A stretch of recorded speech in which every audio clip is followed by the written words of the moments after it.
Well, we're in Scandinavia and it's winter and there's a lot of ice around. So we've got Michelin XZL tyres, which are good in the snow, and we found in Canada over 2 winters. When it's below about -15, -20 centigrade, they're pretty good. The tyre gets quite hard, the rubber kind of freezes as it were, and it becomes almost like a snow tyre, and it cuts into the snow and ice quite well.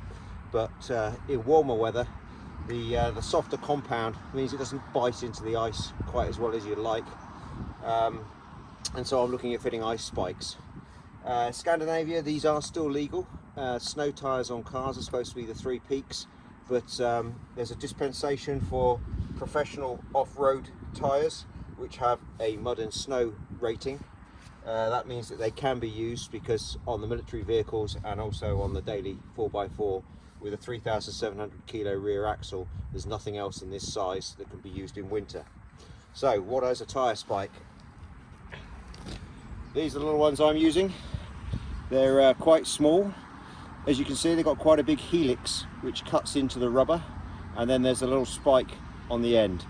The very tip is carbide, and that's been silver soldered into the body of the stud, and they're basically screwed in with a little attachment in the end of the electric screwdriver. The underside, as you can probably see, is quite flat. That means that once it's been screwed into the tyre, even if you go over a rock or a stone, it can't push into and punch the tyre anymore. You know, you can press on that as hard as you like. There's nothing sharp there. There's just a very slight sharp edge on that very corner there, which is what it uses to cut into the rubber when you're installing it. So yeah, you have to select them as well. I'll give a link to the website I bought these from, and the guy I bought them from, and also his selection chart. These are 1300s, and basically it's 13 millimeters long. About 12 millimeters of it goes into, sorry, it's, I don't know the total length. The bit that screws into the tyre goes in 12 millimeters, and then I'm left with a 3 millimeter protrusion afterwards. And I'll show you now how to install it. So basically it just fits in the end of the insertion tool.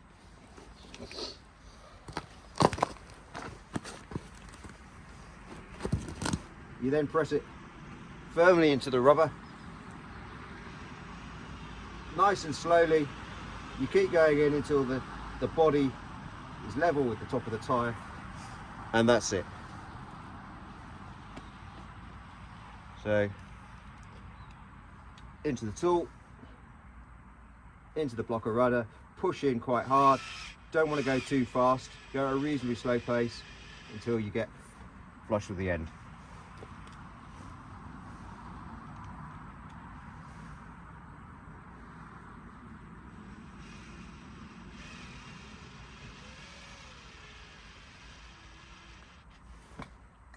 And go all the way around. You might be able to see here, I'm actually installing them in the 2 outer blocks. If I was driving in completely ice conditions the whole time, I'd have 2 studs in each of the blocks all the way across. But these studs, when you're on concrete or firm tarmac, they actually make you lose some traction.